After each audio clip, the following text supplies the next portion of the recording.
거룩하신 하나님께서 우리를 예배자로 부르셨습니다. 이제 다 함께 자리에서 일어나 사도신경으로 우리의 신앙을 고백하겠습니다. 함께 고백하겠습니다. 전능하사 천지를 만드신 하나님 아버지를 내가 믿사오며 그 외아들 우리 주 예수 그리스도를 믿사오니 이는 성령으로 잉태하사 동정녀 마리아에게 나시고 본디오 빌라도에게 고난을 받으사 십자가에 못 박혀 죽으시고 장사한 지 사흘 만에 죽은 자 가운데서 다시 살아나시며 하늘에 오르사 전능하신 하나님 우편에 앉아 계시다가 저리로서 산 자와 죽은 자를 심판하러 오시리라. 성령을 믿사오며 거룩한 공예와 성도가 서로 교통하는 것과 죄를 사하여 주시는 것과 몸이 다시 사는 것과 영원히 사는 것을 믿사옵나이다. 아멘.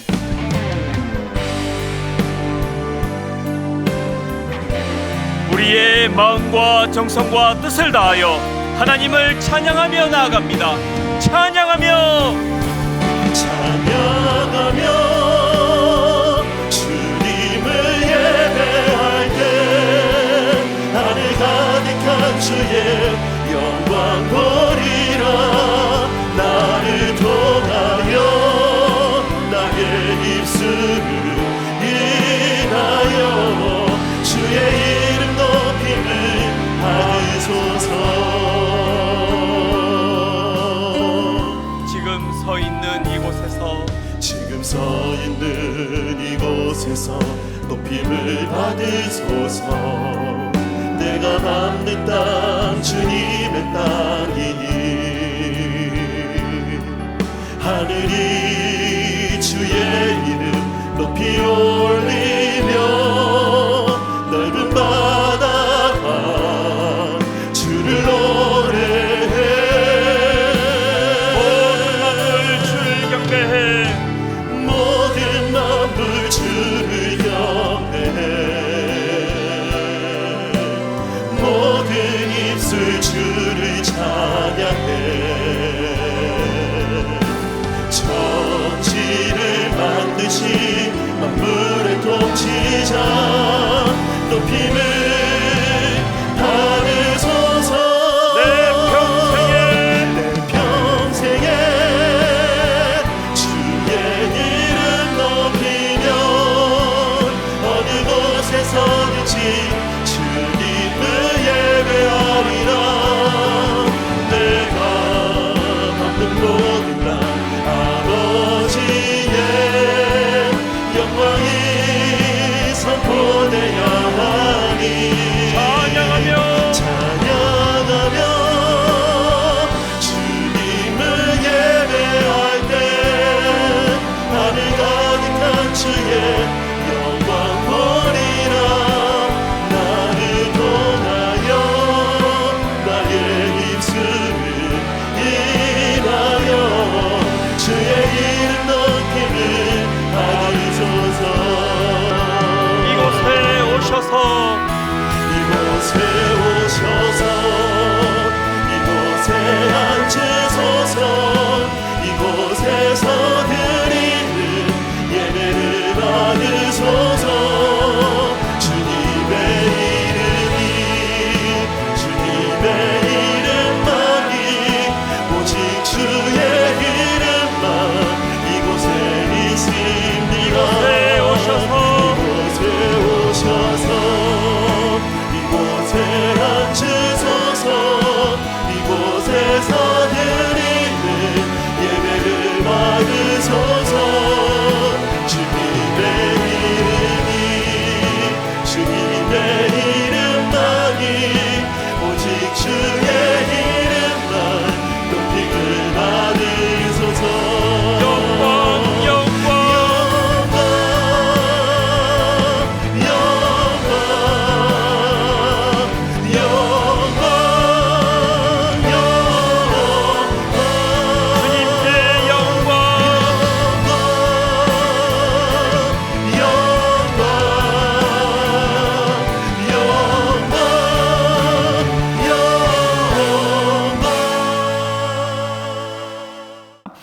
이제 우리 하나님 말씀 같이 살펴보시겠습니다. 요한복음 12장 1절부터 8절까지 말씀입니다. 요한복음 12장 1절부터 8절, 오늘도 다 자리에서 일어나셔서 하나님의 말씀을 봉독하도록 하겠습니다. 요한복음 12장 1절, 제가 먼저 있습니다. 6월절 엿새 전에 예수께서 베다니에 이르시니 이곳은 예수께서 죽은 자 가운데서 살리신 나사로가 있는 곳이라. 거기서 예수를 위하여 잔치할새 마르다는 일을 하고 나사로는 예수와 함께 앉은 자 중에 있더라. 마리아는 지극히 비싼 향유 곧 순전한 나드 한 근을 가져다가 예수의 발에 붓고 자기 머리털로 그의 발을 닦으니 향유 냄새가 집에 가득하더라. 제자 중 하나로서 예수를 잡아줄 가룟 유다가 말하되 이 향유를 어찌하여 300데나리온에 팔아 가난한 자들에게 주지 아니하였느냐 하니, 이렇게 말함은 가난한 자들을 생각함이 아니요 그는 도둑이라 돈꾀를 맞고 거기 넣는 것을 훔쳐 가미러라. 예수께서 이르시되 그를 가만두어 나의 장례할 날을 위하여 그것을 간직하게 하라. 가난한 자들은 항상 너희와 함께 있거니와 나는 항상 있지 아니하리라 하시니라. 아멘. 네, 자리에 앉으시기를 바랍니다.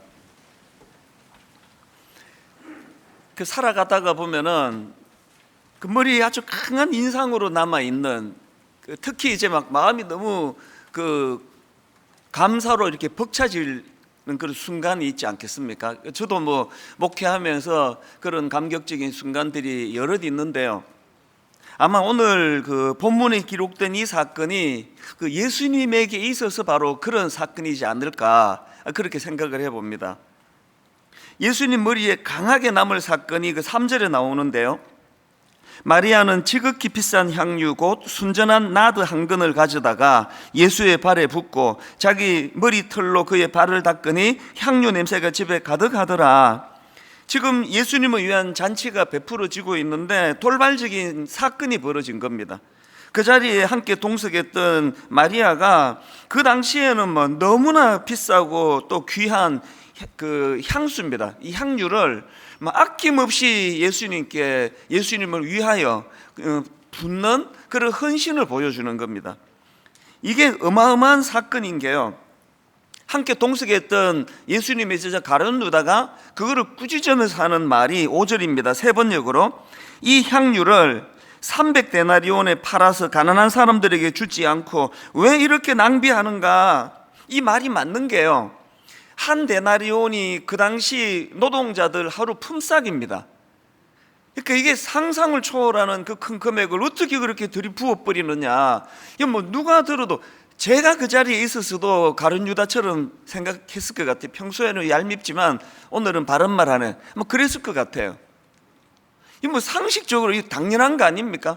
제가 오늘 추수감사 행사절이라고 해서 어떤 성도님 그 1년치 월급을 여기서 뭘 들이붓는 일을 했다 그러면 쫓겨날걸요?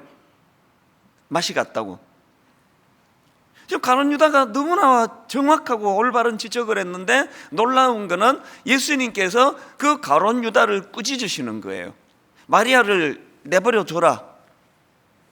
7절에 왜 이런 말씀을 하시는가 하니까 예수께서 이르시되 그를 가만두어 나의 장례할 날을 위하여 그것을 간직하게 하라. 이게 겉보기에는 낭비 같지만 네가 모르는 게 있다. 네가 알지 못하는 여기 깊은 영적인 의미가 여기 담겨 있다. 저는 이게 신앙생활이라고 생각합니다. 이 세상적인 잣대를 가지고 막 교회에 들이대는 사람들을 보면은 너무 정확해요. 너무 옳은 거예요. 그게 맞습니다.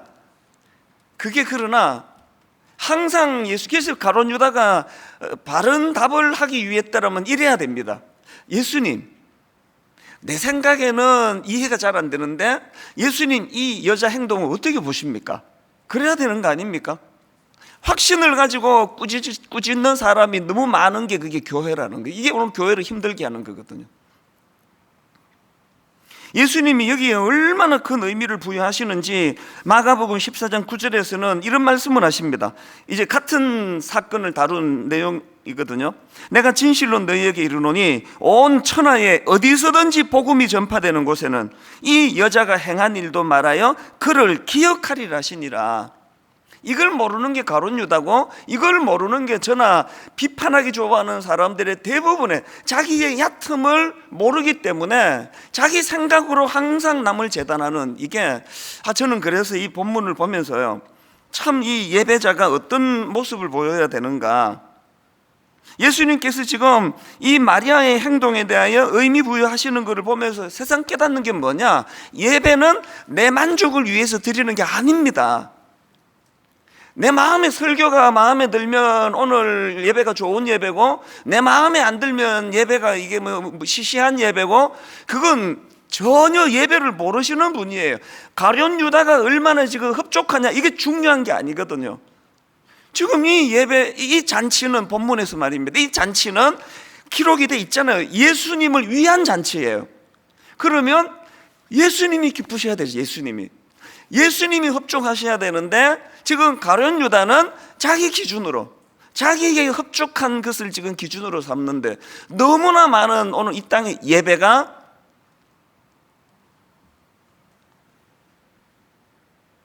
그 인간의 머리로 계산하는 그곳에는요, 온전한 예배가 드려지기 어렵습니다. 어떤 의미에서는 여러분이 막 흡족하셔가지고 오늘 막 예배 대박이야, 어쩌면 그 예배 하나님 안 받았을지도 모릅니다. 모든 예배, 영어로 예배를 서비스라 그러는데, 이게 자기를 위한 서비스로 오해하시는 분이 계시는데요, 이 주님께 드려지는 서비스예요. 내가 오늘 얼마나 기분이 좋은지, 얼마나 내 마음에, 그래서 이따가 제가 결론으로도 말씀드리지만요, 그렇게 옥합을 깨뜨렸더니 그 향유 모든 걸 예수님이 이건 내 거야 그러면서 막 향기를 가두어 두시는 분이 아니에요. 그래서 오늘 설교 제목 자체가 너무 멋지잖아요. 향유 냄새가 집에 가득하더라. 그냥 성경 그대로 따왔습니다. 예수님이 흡족히 받으시는 그 예배의 열매를 우리에게도 나누어 주셔서, 그래서 우리도 기쁜 거지, 내가 기쁜 게 예배가 아니에요. 내가 기쁜 게. 여러분, 예배는요, 인간이 누리고 인간이 즐기고 인간이 기뻐하고 인간이 행복하고 그거 아니라는 걸 저는 오늘 이 본문에서 기억을 하는데요, 이런 점에서 저는 오늘 본문이 너무나 많은 여러 가지 중요한 의미를 담고 있다고 생각을 하는데요, 그 중에 저는 이 예배와 관련해서 중요한 포인트 하나를 발견합니다. 오늘 본문에서는 지금 이 잔치가 어디서 벌어졌는지를 지금 명시하고 있지 않은데요, 같은 내용을 다루는 마가복음 14장에 보면은 구체적인 장소가 나옵니다. 마가복음 14장 3절, 예수께서 베다니 나병 환자 시몬의 집에서 식사하실 때에, 지금 잔치가 벌어진 데가 나병 환자 시몬의 집이에요. 성전이 아닙니다. 그러니까 오늘 본문은 어떤 예배하기 어떤 특별한 장소, 뭐 거룩한 곳, 이게 아니고요, 그냥 어느 가정집이에요. 그리고 참여한 사람들은 막 대단한 종교 지도자들이 아니고요, 그냥 뭐 옆집 아저씨, 백이동 옆집에 있는 그 아저씨, 또 그 아줌마, 이 평범한 집입니다.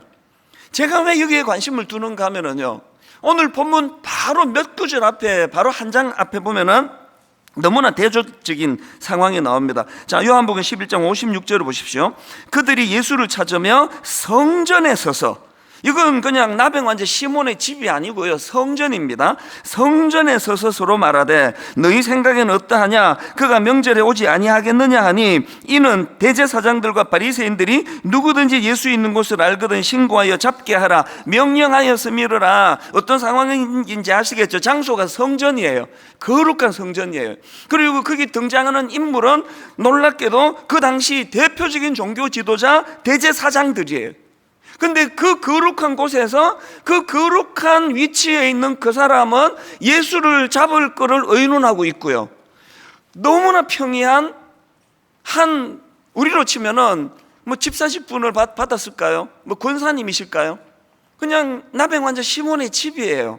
그런데 그곳에서는 예수님 평생의 머릿속에 각인될 가슴 벅찬 감격이 벌어지고 있더라는 겁니다. 여러분, 예배는 장소가 아닙니다. 코로나19가 우리를 결단코 어떻게 할 수 없는 거는, 우리를 집에 다 묶어 놓으면 그 집이 예배처가 되는 거예요.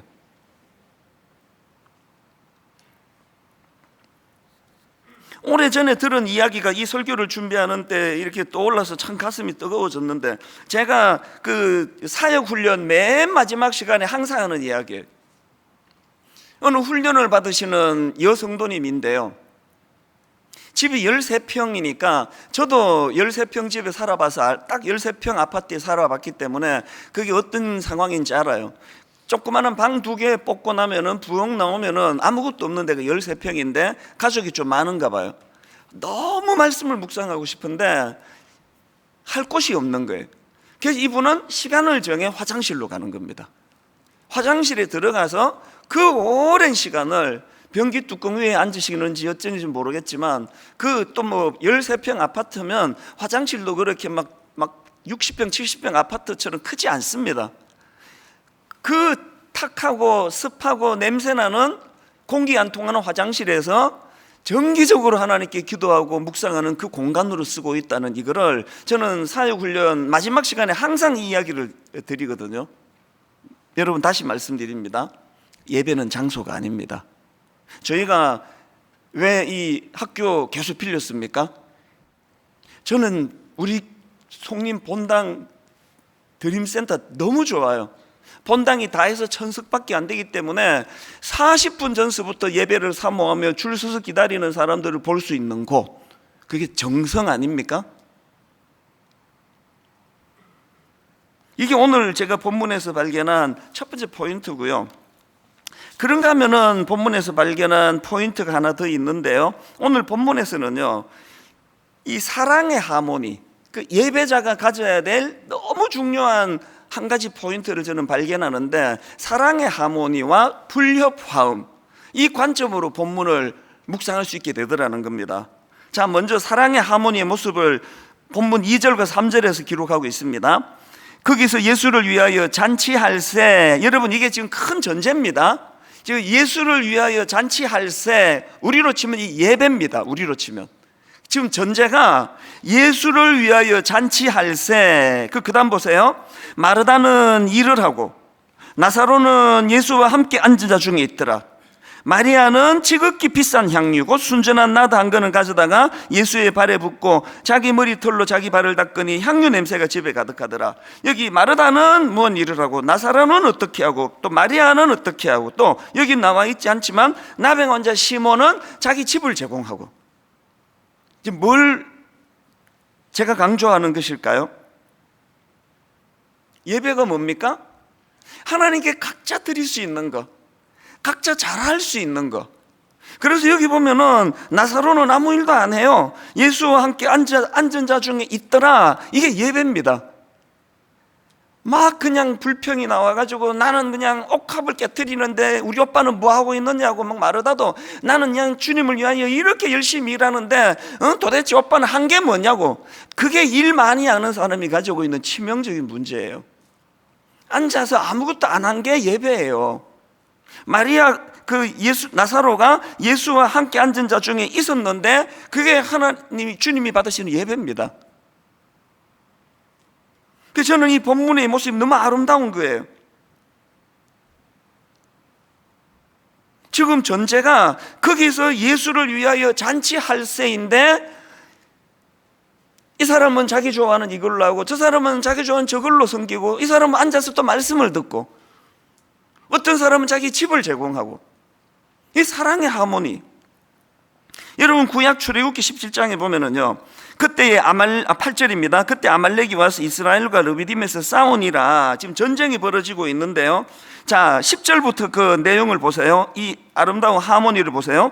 요수아가 모세의 말대로 행하여 아말렉과 싸우고 모세와 아론과 훌은 산 꼭대기 올라가서, 그 다음에 11절, 모세가 손을 들면 이스라엘이 이기고 손을 내리면 아말렉이 이기더니 모세의 팔이 피곤하며 그들이 돌을 가져다가 모세의 아래에 놓아 그가 그 위에 앉게 하고 아론과 훌이 한 사람은 이쪽에서 한 사람은 저쪽에서 모세의 손을 붙들어 올렸더니 이 손이 해가 지도록 내려오지 아니한지라. 저는 이 장면이요, 마음이 저리도록 아름다워요.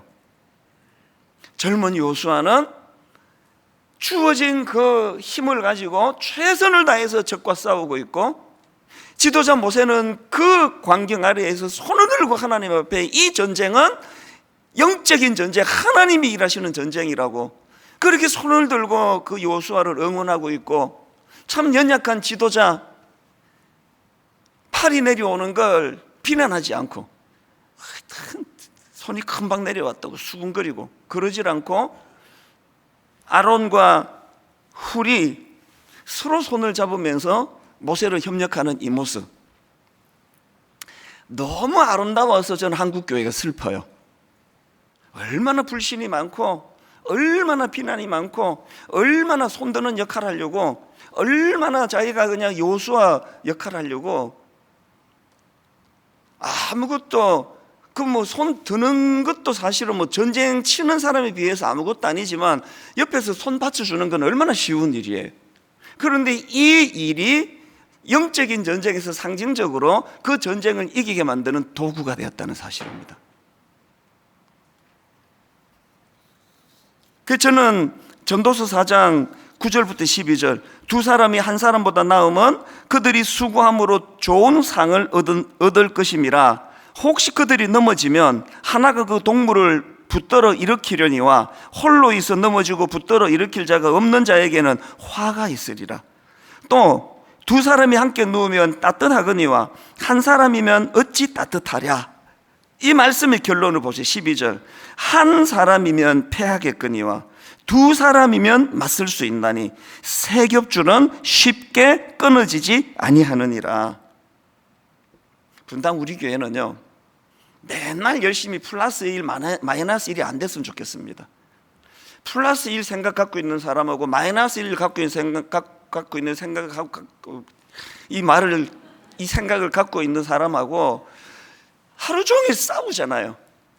플러스 1의 열심과 마이너스 1을 열심만 이렇게 맨날 제로예요. 진도가 안 나가요. 사랑의 하모니예요. 누가 예배자가 될 수 있다고요? 내 방식이 옳다는 것을 고집하지 않는 그 사람. 이런 면에서 저는 그 불협화음을 일으키는 가룟 유다의 모습이 확 눈에 들어오는데요. 지금 오늘 본문에서 이렇게 아름다운 사랑의 하모니가 이루어지는데 너무나 어울리지 않는 한 사람이 등장하는데 그게 가룟 유다입니다. 예수님을 팔아버린. 자, 4절 5절에 가룟 유다가 나옵니다. 제자 중 하나로서 예수를 잡아줄 가룟 유다가 말하되 이 향유를 어찌하여 300데나리온에 팔아 가난한 자들에게 주지 아니하였느냐 하니, 제가 이 본문을 분석해 보니까요, 가룟 유다가 불협화음을 일으킨 원인이 두 가지가 딱 나오더라고요. 가룟 유다가 불협화음을 일으킨 원인 두 가지 중에 첫째가 뭐냐? 자기 생각과 다른 것을 용납하지 않는 태도예요. 저는 이 본문이 우리 크리스천들에게 주는 메시지가 크다고 보는데요. 뭐 계속 강조하지만 상식적으로 보면 가룟 유다의 분석이 옳습니다. 그리고 뭐 아마 가룟 유다가요, 그날 집에 가가지고 막 자다가 일어나도 예수님이 틀렸다 그랬을 거예요. 내 생각이 옳다 그랬을 겁니다. 그래서 이게 신앙인 걸 알아야 돼요. 우리가 하나님이 아니기 때문에 자다가 생각하고 1년 365일을 생각해도 내 생각에 이게 확실히 옳다라는 그게 틀릴 수 있다는 걸, 이걸 깨닫는 게 신앙이라니까요. 내 곰곰이 생각이 맞는데 그러면서 주로 싸우잖아요. 부부 싸움도 약간 불리한 한쪽이 자다가 막 깨우잖아. 내 생각이 났는데 당신이 틀린 이유를 내가 찾았다고. 지금 자다가 생각하는 게 문제가 아니고요, 그 남편이나 그 아내가 뭘 모르는 거예요. 자다가 생각해도 이게 옳다는 그게 틀릴 수 있다니까요. 이게 가룟 유다가 보여주는 이게 진짜 반면교사예요.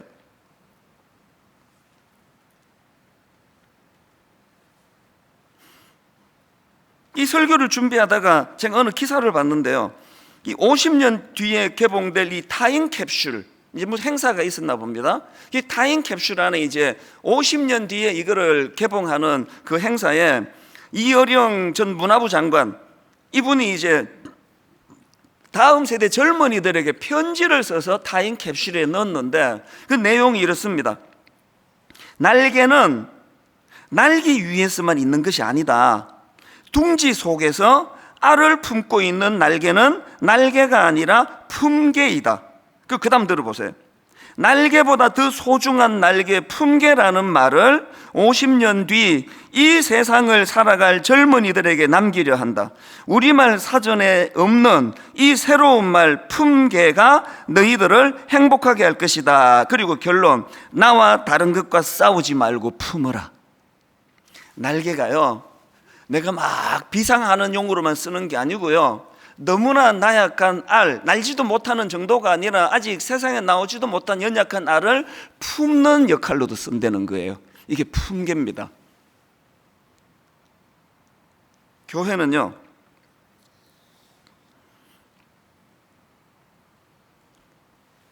더 큰 날개로 날으라라고 젊은이들에게 조언하는 말들만 난무하는 이 세상에서 그 날개로 네가 나는 것으로 쓰는 것도 좋지만 연약한 알을 품는 역할로 이 날개를 쓰는 것도 유익하다. 그래서 제가 이 말이 너무 감동이 되는 겁니다. 1만 수도 파수 운동 왜 한다고요?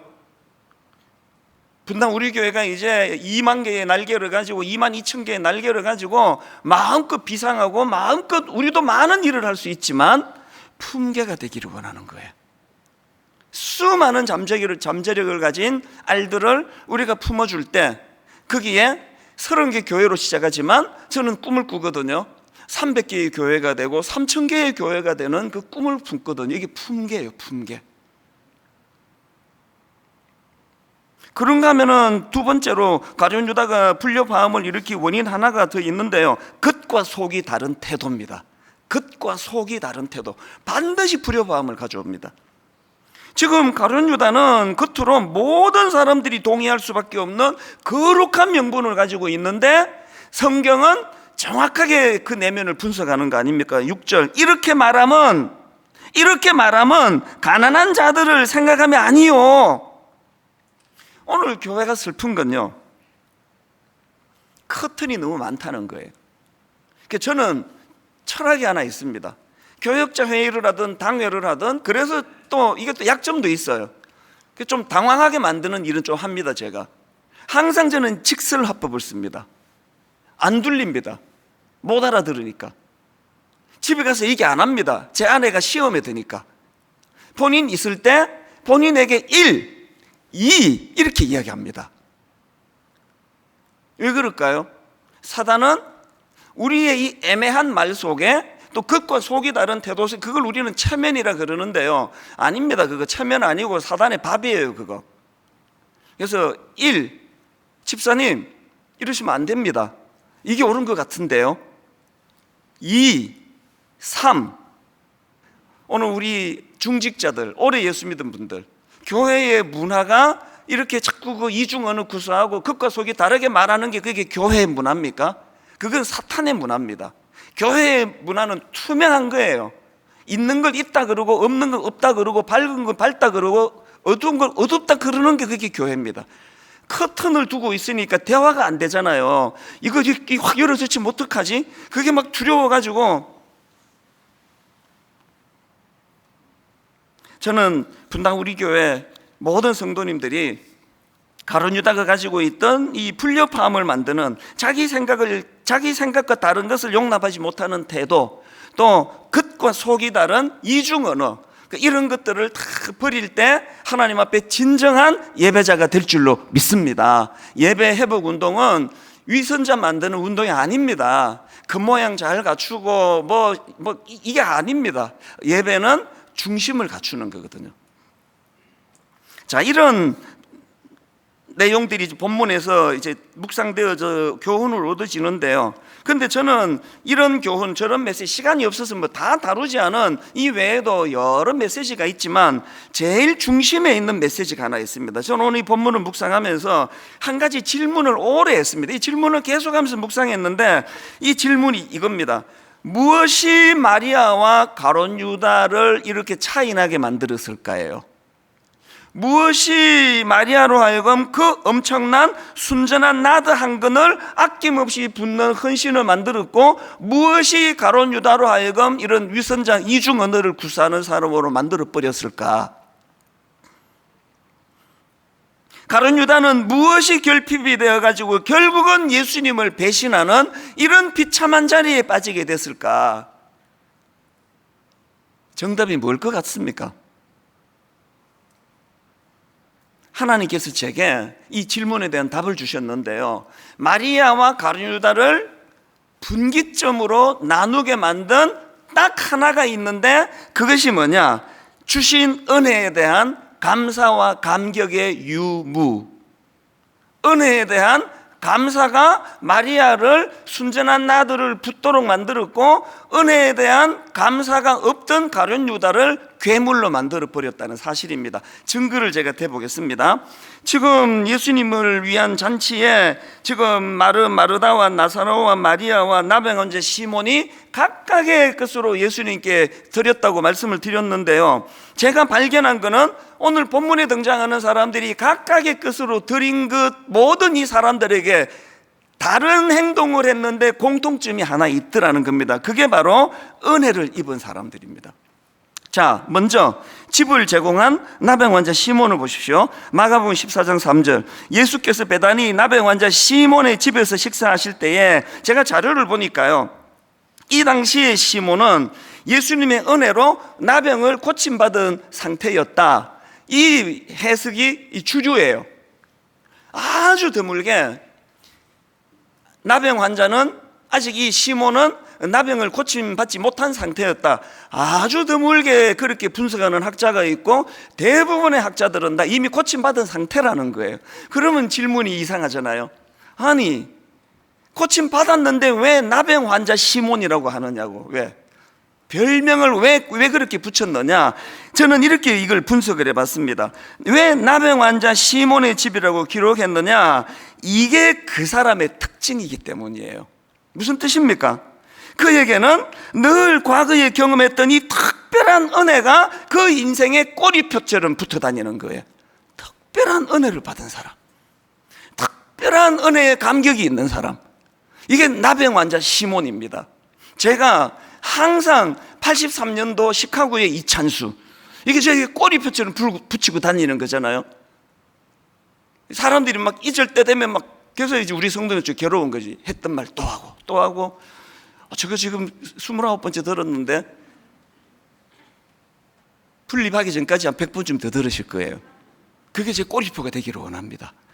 제가 이 자리에 있게 된 거, 목사가 된 거, 모든 그 출발이 83년 시카고에서 비참해 죽을 것 같은 저를 건져주신 은혜에 대한 감격, 이것으로 해가지고 제가 이 자리까지 왔거든요. 그런가 하면은 또 공통점이 마리아와 마르다와 나사로 3남매가 지금 등장하는데, 이 3남매가 어떻게 눈물로 각자의 은혜를 따라 막 심지어 그 순전한 나들을 들이붓기까지 헌신할 수 있었나? 정답 1절에서 힌트를 주고 있습니다. 본문 1절, 6월절 엿새 전에 예수께서 베다니에 이르시니 이곳은 예수께서 죽은 자 가운데서 살리신 나사로가 있는 곳이라. 그리고 2절에서 거기서 예수를 위하여 잔치할세. 예배가 뭐라고요? 예배는요, 선행해서 과거에 내게 베풀으신 은혜에 대하여 기억하는 게 예배예요. 선행해서 내게 베풀으신 그 은혜를 기억해서 감격하는 게 그게 예배예요. 내가 뭘 선행해서 드리는 걸 예배라 그러지 마세요. 그건 예배의 열매일 뿐이에요. 그거 헌신은 예배의 결과물일 뿐입니다. 지금 여러분 오늘 본문에 나오는 그 집을 제공했던 나병 환자 시몬이나 또 마리아나 마르다나 나사로나, 이 모든 사람들에게 공통점은 은혜에 대한 감격이에요. 그러니까 아까운 게 없는 거죠. 자, 그러면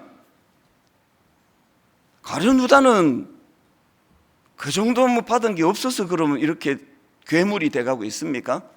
영적으로 말하면요, 가장 큰 걸 받은 사람이에요. 자기 같은 인간을 세상의 주님 척건 중에 척건, 그 제자로 불러주시는 그 은혜를 생각하면요, 가룟 유다는요 매일이 눈물이어야 돼요. 추수감사의 의미가 뭔지 아십니까? 아, 내가 나병 환자 시몬이었지. 이미 다 고침받은 옛날 그 창피한 일인데, 이 나병 환자 꼬리 떼라고, 내가 이제 더 이상 나병 환자 아니라고. 오늘 우리가 이렇게 하고 지금 막 흥분하면서 하는 거 아닙니까? 저희는 매 추수감사절마다 이제 과일, 이번에도 이렇게 너무나 이 장식하느라고 고생을 많이 했습니다.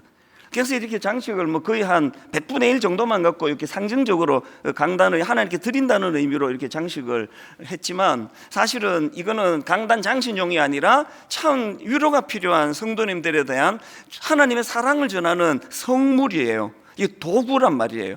제가 늘 이제 복지재단을 통해서 이웃사랑부를 통해서 좀 경제적으로 어려운 분들에게 이거를 돕는데, 원래는 우리 교회 안에 참 아픔을 겪은 분들에게 주님의 위로의 도구로 쓰겠다고 그랬더니요, 바로 지난주에 게시판에 글 하나가 올라왔습니다. 제가 마음이 먹먹했습니다. 2012년 가을, 시험관 시술로 임신했던 아내가 유산을 하고 너무나 힘든 시기를 보내면서 받았던 주님의 큰 위로가 아직도 기억이 생생합니다. 그때 교회에서 사과 한 박스를 받았습니다. 그해 어려움을 겪는 성도 가정에 사과를 보내주셨던 걸로 기억합니다. 생각지도 못했던 귀한 깜짝 선물에 너무나 기뻐했던 아내 모습이 떠올라 설교 시간에 목사님께서 이번에 추수감사절 과일로 어려움을 겪는 가정에 보내주신다는 말씀을 듣고 집에 오자마자 과일 몇 상자를 주문했습니다. 그때 저희가 받았던 위로를 지금 어려움을 겪고 있는 가정이 동일하게 받기를 기도하는 마음으로, 그 이후로 너무나 귀한 쌍둥이 아들이 태어났고 올해 초등학교에 입학했습니다. 시간이 지나고 그때의 어려움은 모두 감사로 변해 있습니다. 결론이 이렇습니다. 올해 특히나 어려움을 겪는 성도님들께 주님의 큰 위로가 함께 하시기를 기도합니다. 지금도 마음이 먹먹해요. 이게 교회거든요.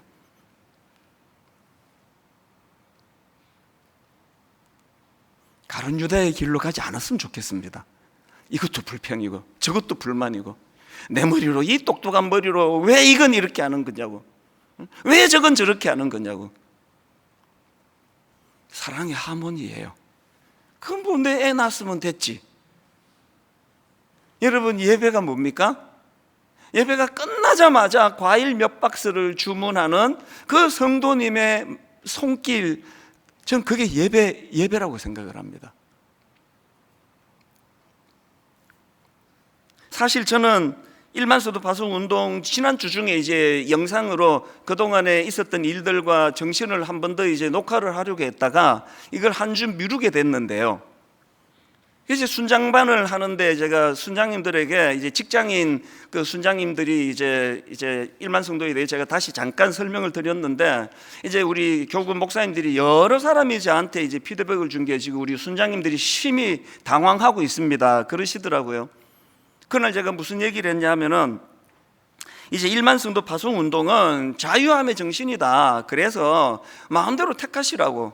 첫째, 30개 교회로 지역별로 이제 30개 교구를 나눌 거거든요. 그 30개 교구로 지역교회로 1년간 과도기를 가지다가 자연스럽게 그게 교회가 될 거니까 그렇게 교회로 합류하시든지, 둘째, 그게 싫으시면 동네의 작은 교회로 가시든지, 그게 싫으시면 남으시라.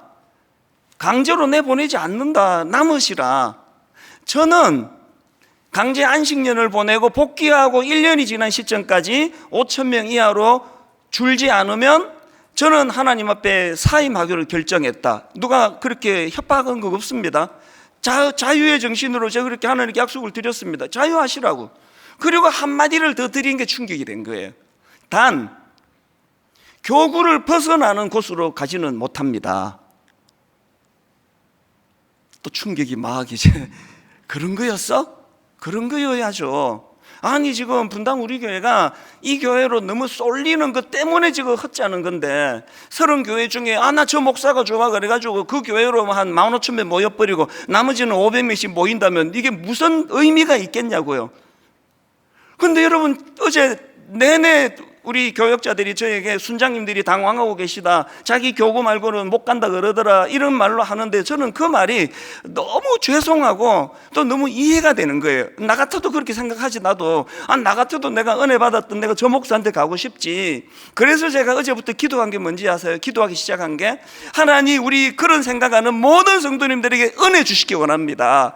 내가 저 사람 따라가면 내가 행복할 것 같다는 생각을 뒤엎을 만큼 은혜 주셔서 사람 보고 따라가는 게 아니라 과거에 주신 은혜로 말미암아 어떤 모자라는 교역자가 목회를 한다 할지라도, 자기 눈에 말이에요, 어떤 마음에 들지 않는 지도자가 목회를 한다 할지라도 나는 은혜의 감격으로 여기에 따라갈 수 있도록 은혜 주시기 원합니다.